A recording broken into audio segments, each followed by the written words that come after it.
Welcome, everyone. This is the DSTL Arts Poet Artist Development Program application webinar.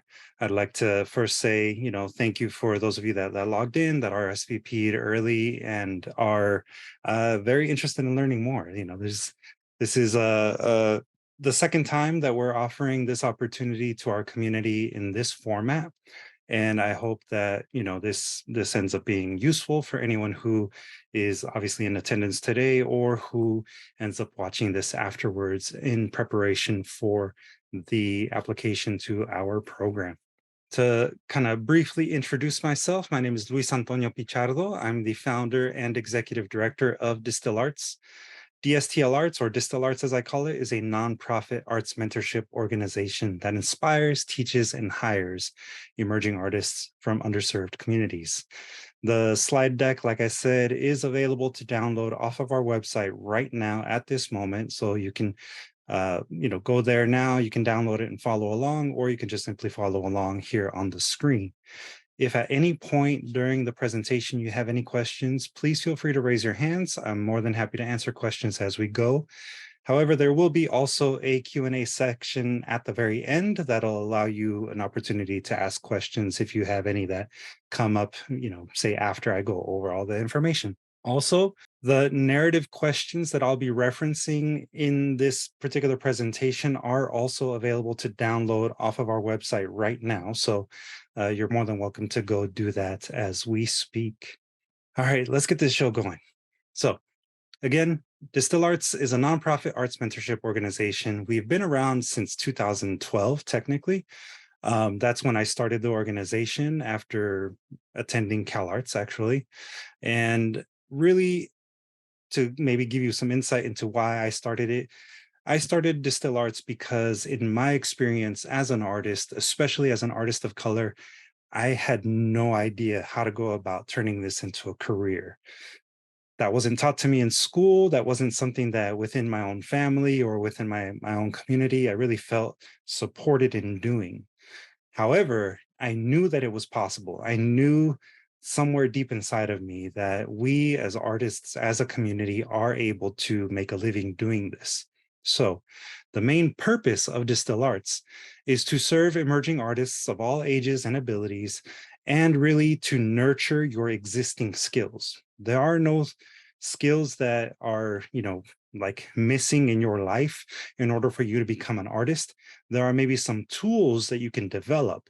And that is one of the elements of what our programming does, is we provide you with different tools to help you develop skills to turn this into a career. But in terms of your artistic abilities, your creative practice, that's something that, all of us inherently have, and, you are working towards developing. And the name DSTL, a lot of people do ask, it is an acronym, and it stands for Develop Skills and Transcend Limits Through the Arts.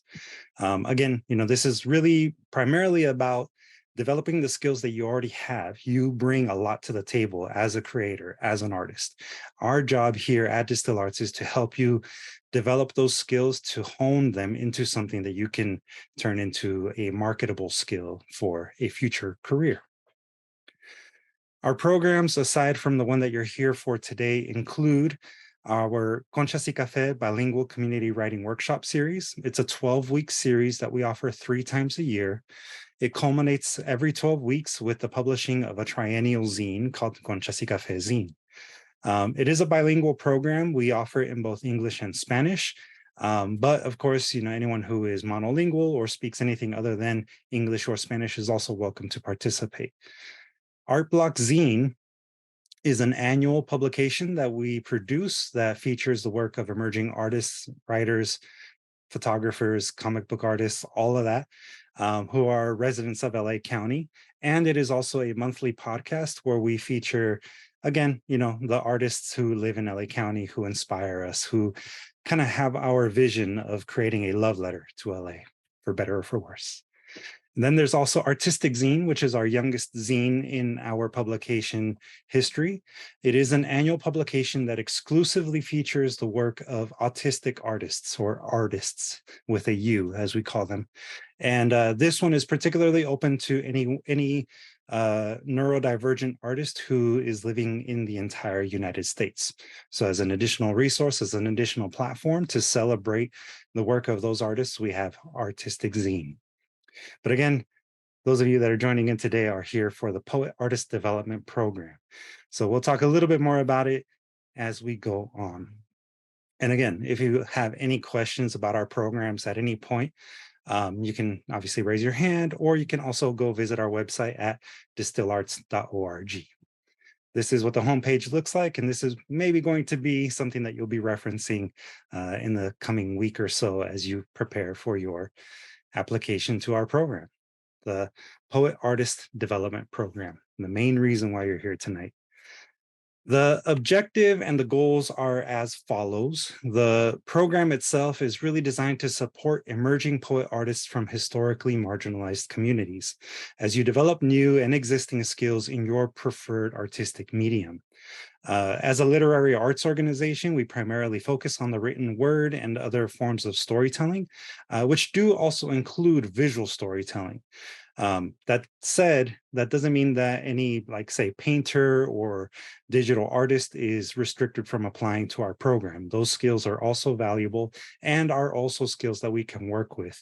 It just sort of depends on how you articulate that through your application to our program. While developing your skills in that particular medium, you are also going to be introduced to other tools that you can use to develop a career in the arts, whether that be, as an independent artist working on your own, or potentially working for someone else. That is also a way in which a lot of artists make a living, is not just independently, but also working as part of another company, organization, etc. Our goals for the program are achieved through weekly creative workshop sessions. Through these small group sessions that we conduct over Zoom, we basically help you workshop any kind of material that you're bringing to us, be it photography, illustrations, poetry, etc. All with the idea that on a weekly basis, you would be developing a project that you would potentially publish in one form or another at the culmination of your time in our program. On a monthly basis for 7 months, we also provide up to seven, I should say, professional development seminars, most of them focusing on things like business planning, marketing, fundraising, and budgeting for artists. Again, part of the reason why I started Distill Arts was because nobody taught me those things. I had to learn a lot of those things actually through my work in the nonprofit sector. So a lot of those skills, they transferred over into actually being an independent artist, and also transferred to administering my own nonprofit arts organization. So there's a lot of these skills that you could potentially walk away with from this program that can help you in other areas of your life. We also offer potential publishing opportunities. Again, as a literary arts organization, predominantly, we do publish chapbook length manuscripts, whether they be short stories, poetry, but that also includes things like comics. We have published different forms of visual storytelling through comics, through children's books, through also even photography, and basically like an artist portfolio kind of a book. So that is an option. There are other options for publishing as well, such as doing e-media, ebooks, and other sort of electronic-based publishing methods that we could potentially discuss. But again, we've predominantly done chapbooks, and those would be our sort of specialty. However, we do support other forms of art. Anyone who is published through Distill Arts, as you see here, will be paid a royalty up to a 3-year period on their work. We'll get more into those details once a person is enrolled in our program. But just generally speaking, our publishing agreements last for 3 years, with the author themselves receiving a royalty over that period, and also receiving basically full rights for their work post 3 years. In no way do we try to hinder you from being able to capitalize on your artwork beyond our program. This program also offers an optional teaching artist internship. This program is very closely integrated with what we call the Creative Impact program. Creative Impact is a social justice focused workshop series that has a different theme every year. Most recently, we have just finished up a series that was focused on what we would call a decent living, primarily being a sort of critique of the social contract and the high cost of living in LA County. For the upcoming year, we have actually decided on our theme being public transportation, its development in LA, and ways in which we can sort of improve public transportation for everyone in our community. So the teaching artist internship element of that would mean that up to 6 participants in this program, the Poet Artist Development Program, would be provided with an opportunity to develop a lesson that supports the creative impact theme and potentially help us with basically getting submissions for the next book that we produce through that program. The internship is approximately 6 weeks, and it is a paid internship. We strongly believe in supporting our artists as best as we can. Therefore, a paid internship is what we offer for those who are able to participate in that particular element of this program.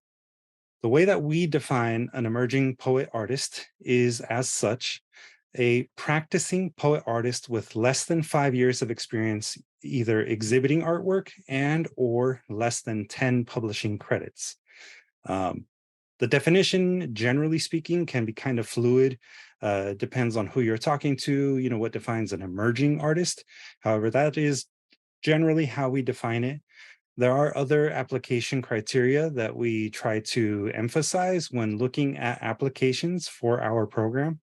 This would include being at least 18 years old or older, and also being a resident of LA County. Even though our program is going to be predominantly virtual, uh, because we are more community focused, we are really striving to enroll only residents of LA County. And specifically, we give priority to individuals living in particular communities such as Southeast or South LA, South Central. That includes the neighboring cities and communities of Vernon, Highland, Huntington Park, all of the Southeast LA area. We also obviously serve East LA and anywhere east of, like, say, the 60, or sorry, not the 60, the 710. So the San Gabriel Valley communities, East LA, Northeast LA, including Lincoln Heights, Highland Park, Cypress Park, all of these communities within the city of LA, and also the Valley. So mostly the East Valley, generally or loosely defined as communities east of the 405 in the Valley. That said, no one who is living outside of these communities will be rejected immediately. These are just communities in which we've recognized that people like us typically, live and are, really trying to emphasize that we want historically marginalized voices to be represented in our program. We also are looking for people who are not currently in a degree granting program, especially if you're in like an arts institute or anything like that, and you're currently working towards attaining a degree in this particular area of your life. Those are great resources for you. We specifically are looking for anyone who is maybe working outside of that specific area. If you're enrolled in a high school equivalency program, however, that is absolutely okay. That we will still accept your application in that way. We also prioritize any former or current foster youth, justice impacted individuals, meaning anyone who is either on parole, who has a risk of being incarcerated or entering the justice system in some form or another, as well as individuals who are English language learners, immigrant or refugee community members, as well as the LGBTQ community, and anyone else who is a Black, Indigenous person of color, the BIPOC community. And again, all of those additional criteria aren't necessarily restrictions. They're just things that we do add a little bit of extra value on in terms of our program, because as I said before, we predominantly want to have historically marginalized voices engaged in this program. We are here to support people from underserved communities as an organization. Therefore, our program is placing a specific value on those kinds of candidates for our program. So, any questions so far? I feel like I've gone over a lot, and I want to give y'all an opportunity to jump in if you have any questions. I have a question. Yes. I noticed that the communities that you highlighted, would Inglewood also be a part of that Mhm. um, area that's Yeah. covered? Yeah. Okay, Generally speaking, South LA, pretty much anything south of the 10. okay, Yeah. got it. Thank you. No problem. Yeah. These sort of like defining lines, get blurred a lot, in our community specifically. But generally speaking, South, South Central, Southeast, all of those areas count, along with, like I said, the East Valley-ish areas and the San Gabriel Valley areas. I had another question. Yes. It was your statement about eligibility when you said that less than 5 years exhibiting or Mhm. less than 10 years published, right? Right. Um, so with respect to the less than 10 years published part, Mhm. um, what if you're published in an anthology? Just some of your work is in an anthology, but it's not your own published Yeah. book? Um, We would consider that a publishing credit. So if you've been published in, say, an anthology, if you've been published in a magazine, anything like that, and you have we'll call it a substantial record of publishing, we may look at that and say, well, maybe you're not quite our definition of emerging artist. However, like I said, some of these things are semi-fluid. Like, let's say your publishing credits are older than 10 years. We really wouldn't ding you on that just because, it's been a long time. And if that was maybe the last time that you published, then we would probably say, okay, that would be sort of the general cutoff for anyone applying. Thank you. Yeah, no problem. And we do try to weigh all of the things that are presented to us through the application to be as equitable as possible in determining a person's general ability, I would say, to take advantage of what we are offering. Now, let's actually look at the application criteria a little bit closer. There is a two-phase process to this. At phase one would be the written application, right? So the written application can only be accessed and submitted through our website, which you see here, distillarts.org/mentorship. The program itself the application itself is intended to give us a strong sense of who you are, what your artistic practice is, and what your connection is with your community. We try to attain that from just reading your application by asking narrative questions that act as kind of like an introduction to you. It'll introduce us to your motivations, your influences, and also your creative practice if you have a website or any social media presence that is actively promoting your artwork. So you are invited to share that with us through the narrative questions. There's also a couple of questions that will try to get at what your motivations are for being a creative, whether that be, the community that inspires you, how your artwork potentially reflects your community or your identity, or, any combination of all of these different things.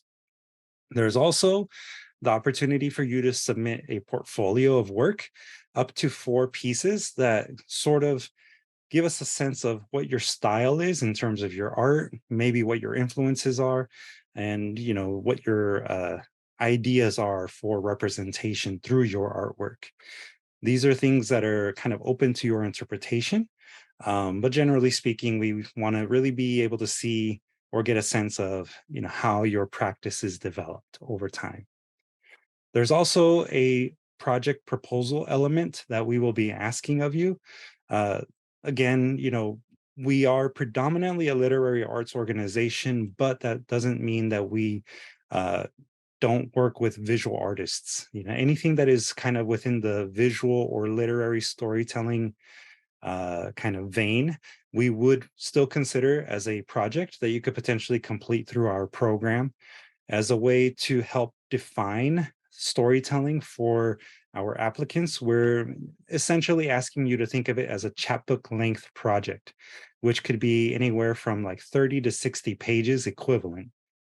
And what I mean by 30 to 60 page equivalent, I mean, like if a person were to type it up on 8.5 by 11 sheet of paper, if it's, a collection of poetry, a collection of stories, obviously that makes a little bit more sense. But if this is going to be a collection of photographs or a comic, to bring it kind of into that focus of a 30 to 60 page equivalent project is what we would be asking you to describe through that specific question in the narrative application.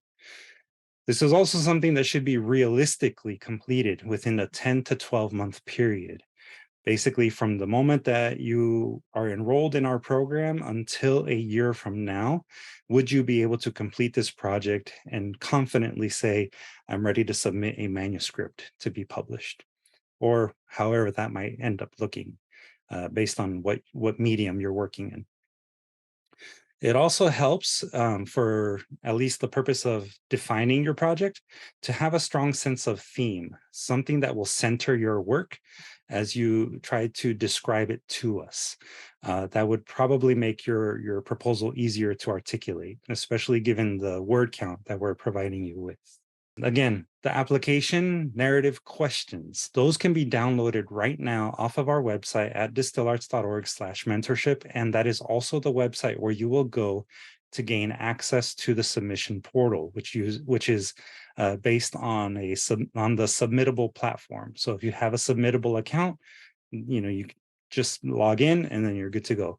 If you don't have a submittable account, it is free to set it up, and it's actually fairly easy. And it also gives you, multiple opportunities that you can apply to or submit to for future reference. So, in addition to the narrative questions, we also ask this year that applicants submit to us 2 letters of recommendation. We want it to be from individuals who know you and your artistic practice best. This could be past mentors, teachers, any coworkers. Basically, we want those recommenders to give us a sense of your reliability and your ability to complete a project. This is going to be a very project-focused program. So, understanding your ability to do so helps us also determine how we can best support you. We also want to know what your level of involvement is with your community. So having another person speak to that, having them talk a little bit about, other ways in which you're involved with your community or how your artwork involves your community, that would be great to see in a letter of recommendation. And we also would like to understand how you are actively participating in your craft. Are you attending workshops? Are you going to meetups and conducting, live drawing sessions? Are there other ways in which you are actively pursuing your craft? We would really like to understand how that is working within your time. And then, of course, like I mentioned before, the digital portfolio. So in addition to the narrative questions and the 2 letters of recommendation, we're asking you to submit to us up to 4 works of art that reflect your style, your influences, your identity, and or your community. Basically, think about how the artwork that you are creating now is really tying into your overall vision for your art practice, whether that be, through film and media, or it be through comics, poetry, etc. Just send us some samples that we can take a look at and kind of get to understand from that how you are creating your work. And again, all of these materials must be submitted online using Submittable, and the link for the Submittable application is only accessible through our website. So you have to go to distillarts.org/mentorship. That's going to be your best friend over the next couple of weeks. This right here is what you are able to download at this moment off of our website. This is a general overview of the program itself, along with the narrative questions that you will be answering. It continues on to describe a little bit more the eligibility that we already kind of covered, as well as the application components. So here you will see that the project proposal itself can basically cover any one of these mediums here. And like I said before, if you're working in a digital medium such as augmented reality or virtual reality, those would also be things that we could potentially support, as well as audio to a certain degree. However, keep in mind that we want you to be able to articulate this in basically the equivalent of a 30 to 60 page manuscript. So consider that as you develop your project proposal. And again, the letters of recommendation, those would be up to you to receive from your recommender and upload as either a Microsoft Office document or a PDF to the website, along with the answers to the narrative questions. And the digital portfolio, same thing, you would be uploading it. However, the digital portfolio itself, you have multiple options for uploading as either a .doc, PDF, JPEG, or a PNG. Evan, I see a question or a hand raised. Yeah, this is kind of regarding the letter of recommendation. Mhm. If we don't have any formal training with, mentors or teachers, would it be okay to have more informal recommendations? Yeah, I mean, if it's say like a colleague or another artist who you collaborate with on a regular Mhm. basis, that would be perfect. Okay, thank you. Yeah, no problem. I mean, really think about like, who would be able to best speak to your ability to, again, reliably complete a project, what your artistic style and community is, and, how you are developing your craft. Um, I would say, as like a general rule of thumb, just like with any other letter of recommendation, try to avoid having it be like your parents, if they're actually supportive of your artwork, unlike mine were. Um, like that would probably not be as favorable, but it doesn't mean that we're going to automatically dismiss it either. Just as long as we kind of get a sense of like, how are you really actively pursuing your art? Is this something that you are taking serious? And is this something that is kind of community driven in the sense of you're creating it because it's important for you to represent your community? Is it something that you're doing along with your community? Um, I don't know if you've noticed, but I have said community a lot throughout this entire presentation. So community tends to be very important to us at Distill Arts and the nurturing of it. So that's kind of what I'm getting at in terms of like what your letters of recommendation and your general application should reflect is who you are, what your community is, and why it's important to represent it. Because I mean, I hate to say it, but people that look like me, that look like most of us that are on the session right now, I mean, we are not represented typically in any kind of media. So the more that we are able to share our stories in our voice, my opinion is the better. So one thing that you might note when you look at this is up to 6 applicants will be enrolled in our program this year. Our funding has limited us to having only 6 new enrollees in our program. However, if we find within the like say first month or so that a person isn't meeting our expectations, we do reserve the right to potentially call up a runner-up to join our program. The application period is also from June 15th to July 15th. So you have approximately 3 weeks left to apply if you choose to apply. Any other questions at this time? To review the narrative questions themselves, you will see here that each one of them does have a word limit ranging from 100 to 200 words. In the case of your project proposal, it would be up to 250 words. So you do have a little bit of a bigger space there to fill that out. You can download this both as a PDF and also as a Microsoft Office document, which can easily be edited within either obviously Office, Apple Pages if you're an Apple user, or Google Docs.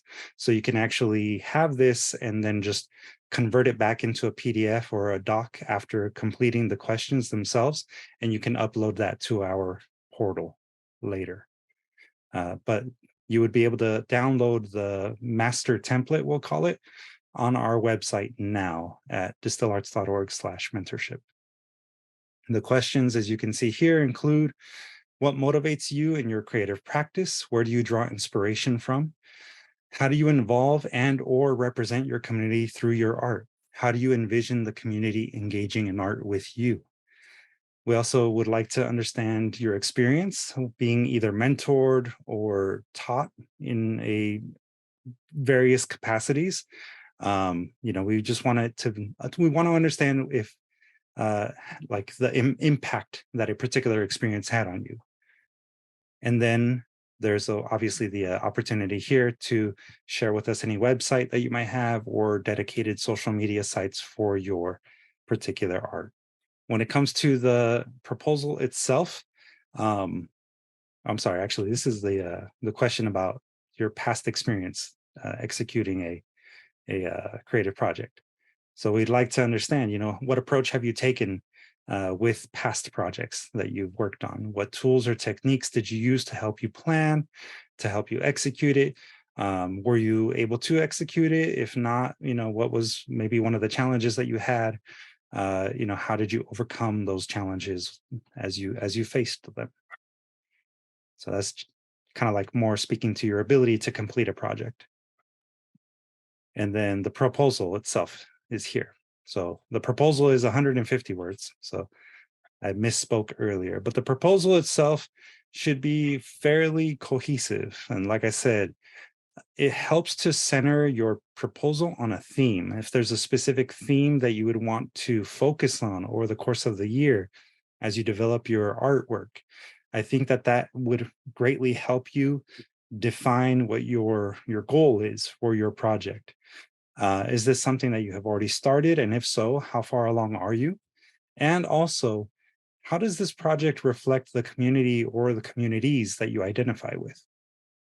And again, this is something that you would potentially be turning in as a manuscript if it's going to be published in the form of a book, if this is going to be published in the form of, say, a comic book, a photo zine, or an AR, VR sort of experience. You can kind of explain that to us. But it is something that you would want to potentially complete within a 12 to 18 month span after being enrolled in our program. The program itself lasts approximately a year with a few months left over to kind of finalize and fine tune the publishable component of your project. That's why here we say 12 to 18 months. After we receive your application, at minimum, we would be expecting a complete application to meet the basic eligibility criteria, which we talked about before, being an emerging poet artist, being over 18 and residing in LA County.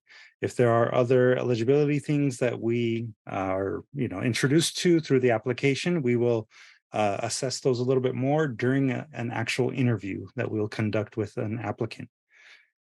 We also want to see a demonstrated commitment to your craft and to your community. That would be hopefully seen through your letters of recommendation, your portfolio submission, and your written answers to the narrative questions.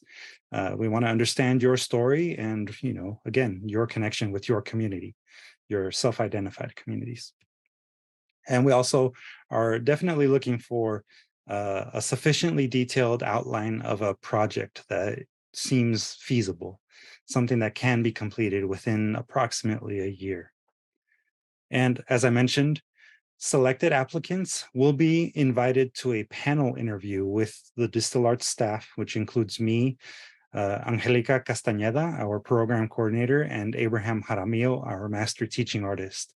So it would be a panel of up to 3 of us. And during that interview, you would have the opportunity to discuss your application with us a little bit more, as well as your support materials. The interview itself is not something that I would call super formal, but it is something that we look at as being very informative and helpful for us.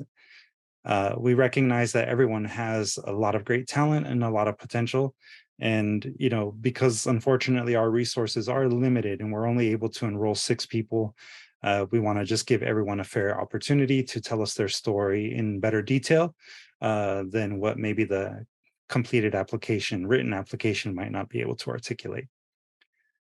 This also includes an applicant's ability to actually meet some of the basic expectations, which would be meeting on a weekly basis for approximately a year. And that includes also up to 3 hours worth of work outside of the hour and a half meeting that we have every week. Those 3 hours would be potentially dedicated to working on your own projects and also preparing to give feedback to your peers. You would be assigned to a cohort that includes up to 2 other people whose work you would be reviewing on a weekly basis to then provide feedback on. The general structure of the workshopping sessions that happen on a weekly basis is sort of determined by the individual who is going to act as your arts mentor. But generally speaking, everyone would be working at least 3 hours a week on their projects. The interview is also an opportunity for you to share with us a little bit more about what you hope to gain by being in the program. Sometimes it helps us to understand your motivations for wanting to take that next step in your career, in your practice as an artist. So this is an opportunity to tell us a little bit more about that side of your story.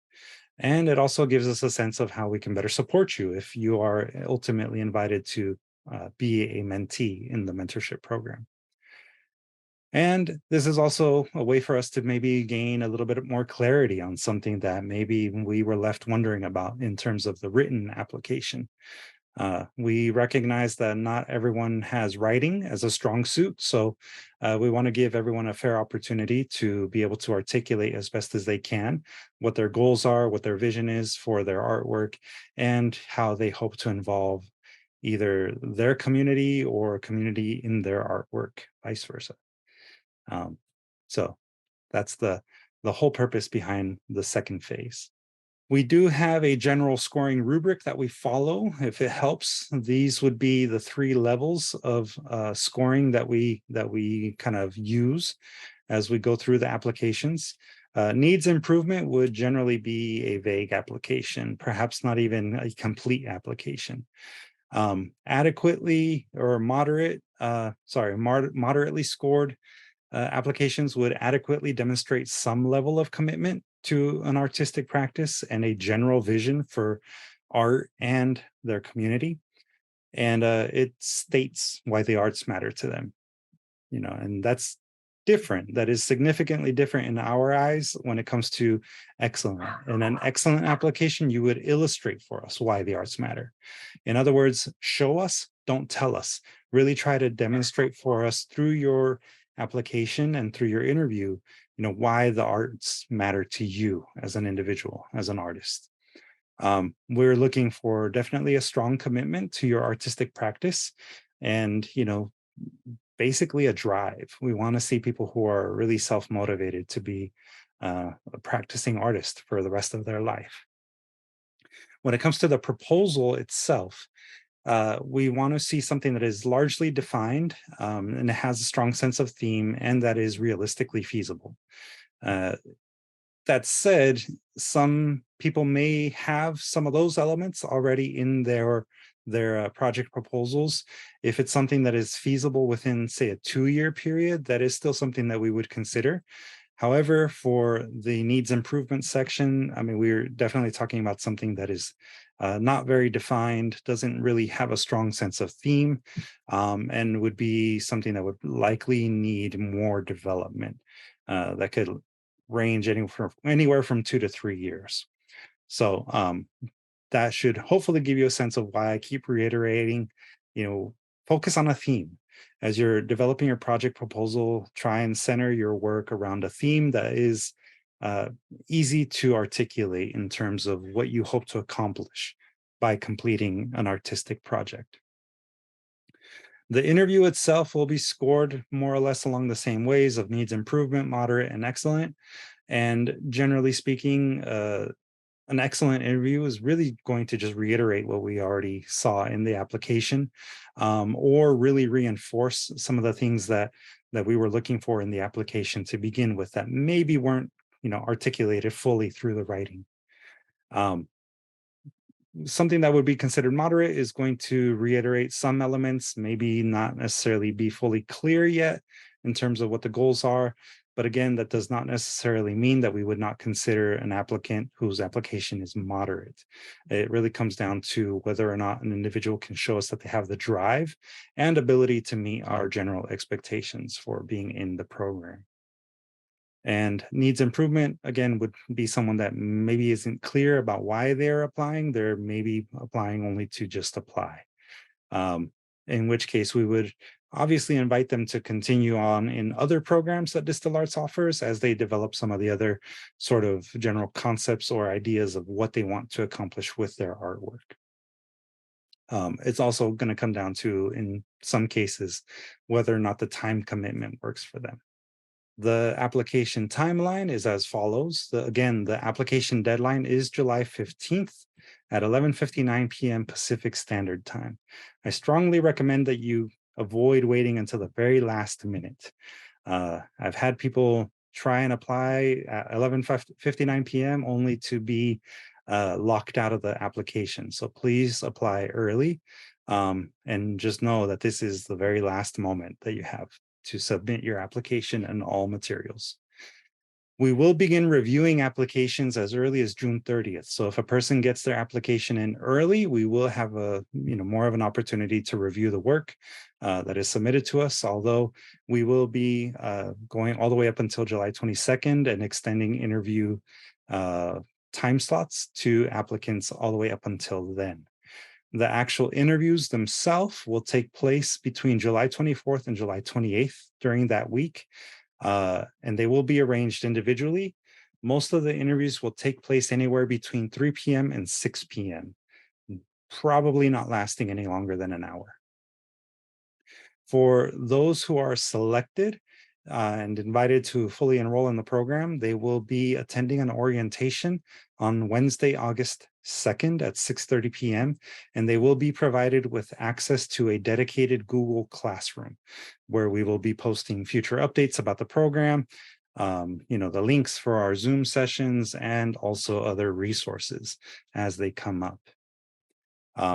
Pretty much anyone who applies will, whether they're selected or not, will be given a status notification by July 30th. But we do intend to officially announce our new enrollees on July 31st. And again, like I said before, for this year, we have only 6 spots available. So only 6 applicants will be invited to actually enroll in the program. If we find that we have more than 6 who we really would like to invite to the program, those 6 who are actually enrolled will be kind of part of a probationary period.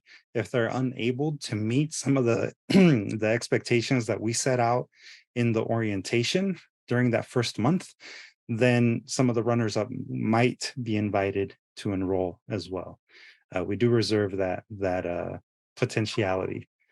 But again, only 6 new people will be able to enroll in our program this year. Anyone have any questions? How many applicants do you normally get? We ranged Mm. from like about 10 to up to, in the past, we've had about 15, 20 people. So and this is the second year that we're actually doing it in this way, going all virtual. In the past, when we first started the program, it was much more of like a grassroots recruitment effort, and then from there we would have up to 25 people enrolled at any given time. But again, things have changed since the pandemic, and we're only able to do it virtually at this moment. So we're kind of limited to what our technological resources can cover. So is that how many people participated as participants in the program, or how many people applied to be in the program? In terms of applicants for like, say, last year, we had, if I remember correctly, we had like about 10 new applicants, and we had people that were rolled over from pre-pandemic. We had approximately 10 people then. With the 6 new spots that are opening up, they would be joining a current cohort of 6 people for a grand total of 12 in the program, all concurrently enrolled. The program, like I said, tends to have an overlap in terms of, as people finish their manuscripts, there's like about I want to say like a 3 to 6 month period in which some of the people would be sort of phasing out while the new people are just getting started.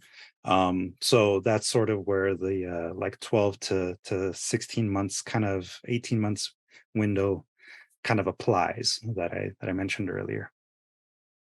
But that said, I mean, we still try to obviously offer as much one-on-one or maybe even two-on-one kind of attention to all the mentees when we do the review of their work over the course of the year. We try and really make it as personalized as possible. I have a question about the groups. I know you said it's about 3 in each group. Are they all going to be from the new applicants, or is it a mix? It'll more than likely be a mix to get started. Yeah. Maybe about like October, November, some of those people would be dropping and maybe being more like in the background. But, again, the new applicants would be essentially placed into an existing cohort with people who are kind of halfway to near the end of their current projects. And generally, the Zoom meetings are around what time? Typically on Wednesday nights at 6:30 p.m. for about an hour and a half until about 8 p.m. And that's also with the one-on-one weekly meetings? Yeah, that's correct. Who are the mentors? How many mentors are there? Who are they? Do you work with kind of all of them, or like mostly one of them? And I guess if you're at liberty to say who's already in the cohort too, like the existing cohorts. Well, in terms of the mentors themselves, it would be myself, our master teaching artist, Abraham, and our program coordinator, Angelica or Angie. Angie is currently working with 2 people. I mean, I don't know if you would know their names if I were to mention their names, but she is currently working with 2 people. Abraham's cohort currently has actually finished, so he's kind of working on side projects at the moment. And then my current cohort has 4 people who are wrapping up. 2 of them technically are done. They're kind of like in the design phases of their current projects. So I don't know if that kind of helped answer the question. Any additional questions? All right. Well, I did want to take a moment to also actually walk through the process of applying. So if you go to our website and just distillarts.org, you'll be brought here to our homepage. On the homepage, you can find it either by going to any one of these little buttons right here, the current calls. However, the most direct way to get there is by going to programs and Poet Artist Development Program. Here you'll find a lot of the same information that we already covered, including the program eligibility, an explanation of the different components that are involved, and then the application period. This is also where you're able to download either a PDF version of the application narrative questions, or you can download the docs version. And again, the doc version is fully editable. You can obviously open this on Microsoft Office or Apple Pages or on Google Docs. You have multiple ways in which you can edit the doc version. And it is a free download. Please don't, if you get to the website somehow and you're being asked for other information, just know that you might have either some sort of software installed on your computer that is collecting data. So, and then once you have your application narrative questions completed and you're ready to upload that along with your portfolio, you click here where it says submit now, and it'll take you to our submittable. Hopefully you're still able to see this. The submittable application is going to give you, again, another overview, plus the eligibility criteria stuff. And additionally, you get a longer timeline. So something that's a little bit more specific about how the program will function in terms of the general program timeline. As you'll see here, it basically goes from August 2nd to June 30th, with, again, a few months after June 30th for the sort of design phase and final kind of, we'll call it massaging of manuscripts that would potentially be published. And the application components are also highlighted here as well. So you'll find that. And then here are the submission guidelines for the portfolio. If you are submitting creative writing, for our benefit, we ask that you upload it as a typed 12-point font, Times New Romanesque, something like that. Something similar to Times New Roman, just try and avoid like the curly cued fonts that are available. Just help us to keep it legible. And please include also the title and the author's name, so your name on the documents. And it must be uploaded in either a PDF, .doc, or docx format. We find that those are the easiest ones to open for us. Creative writing submissions can be written in English and or Spanish. If you use other languages in your writing, that is totally okay. We accept that. Our staff is able to read English and Spanish fluently. Any other languages, though, unfortunately, we may struggle with a little bit, but luckily Google Translate hasn't really hurt our experience yet. For poetry, we can basically take any kind of form that you choose, whether it be haiku, sonnet, freeform, VNL, whatever. As a person that has an MFA in creative writing, I can generally spot whatever type of poetry is put in front of me. But you can do up to 4 poems, not to exceed 10 pages. Any more than 10 pages, and we might not be able to get through all of it. And kind of the same goes with any kind of prose writing, whether it's flash fiction, short stories, or creative nonfiction. Please try to keep it 300 words or less, single spaced, and up to 2 works of prose. For visual art or visual art that is most representative of things like AR, VR, other, alternative, we'll call them forms of visual art, we ask that it be uploaded either, if it's like, say, a comic, as a PDF, that would hopefully maintain or retain any kind of special character alignments and things like that for comics.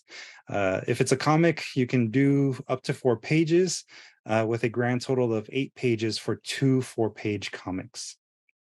Illustrations, including printmaking, 2D mixed media, murals, and street art, you can send it to us as either a JPEG or a PNG, and you can do up to 4 of those. And the same goes with photography, including photo compositions, photo manipulations, and other forms of digital art, a JPEG or PNG, and again, up to 4 images.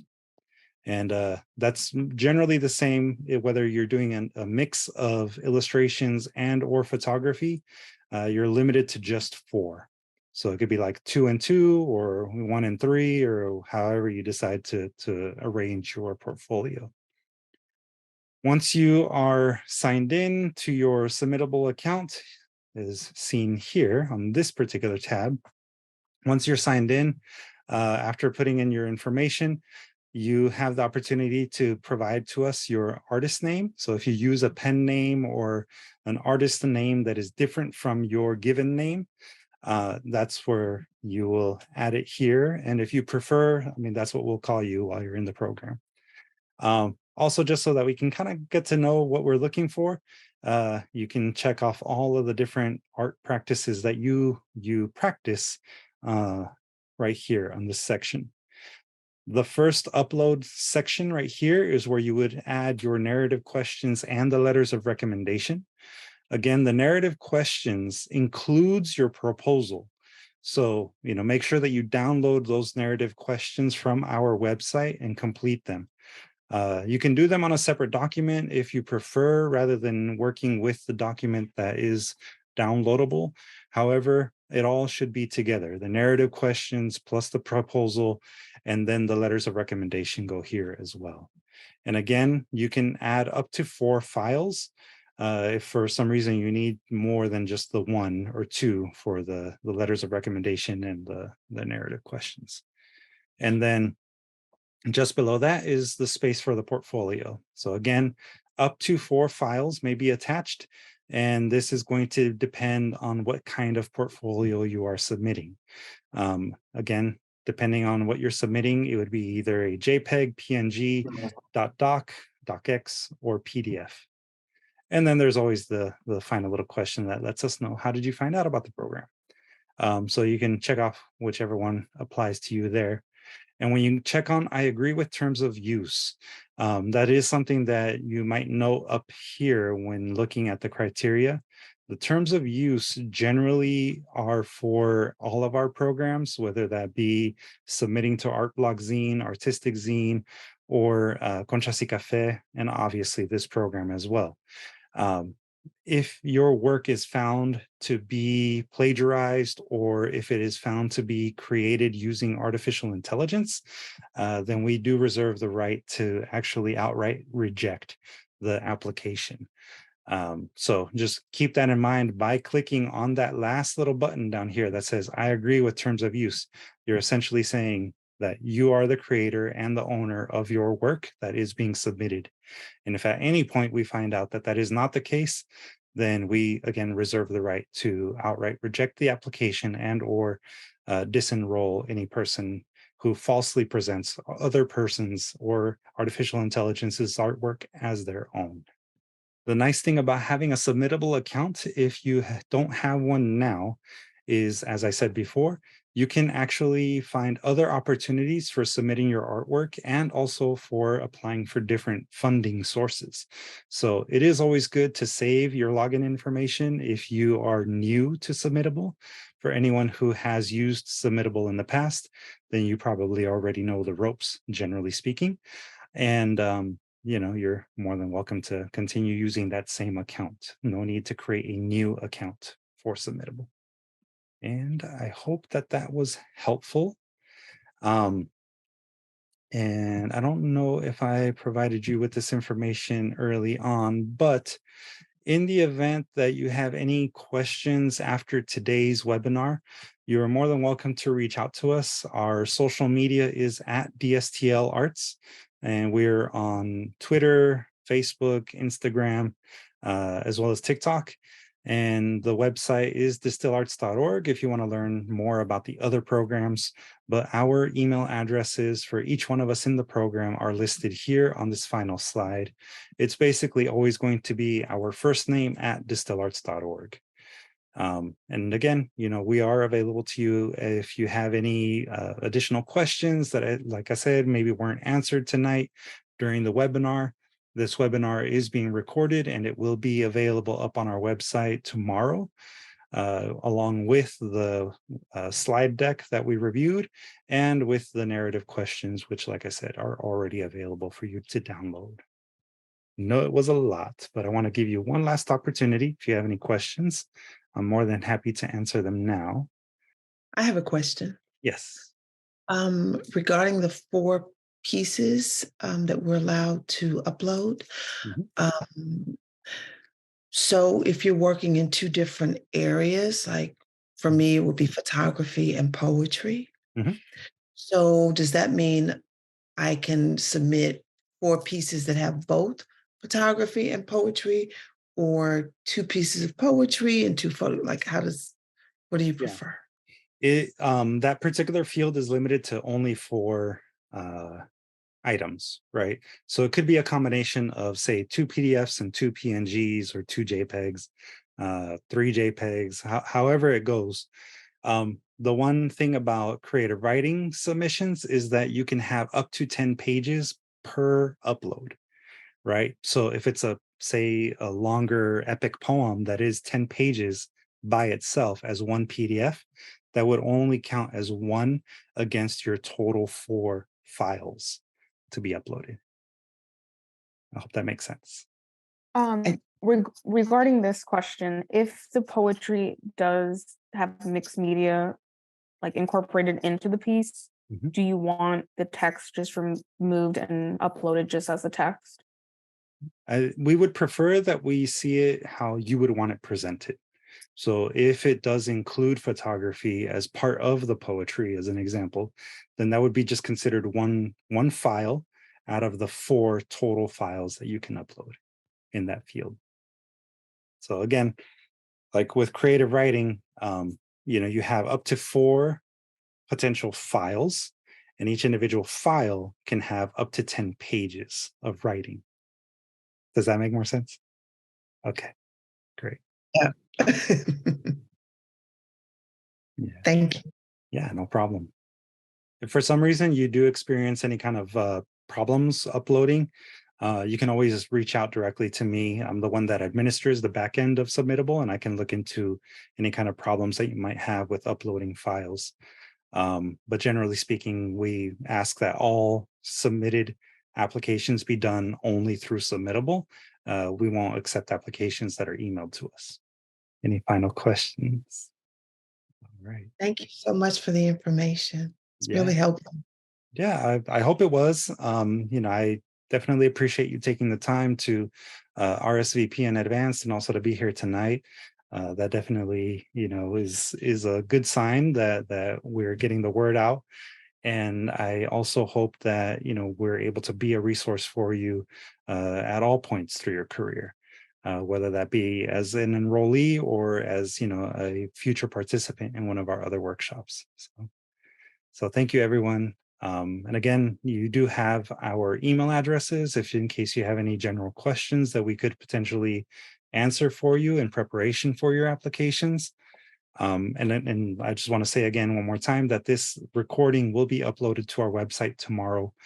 So if you need to reference the recording again, you're more than welcome to visit the website tomorrow afternoon. Okay. Thank you. Thank you, everyone.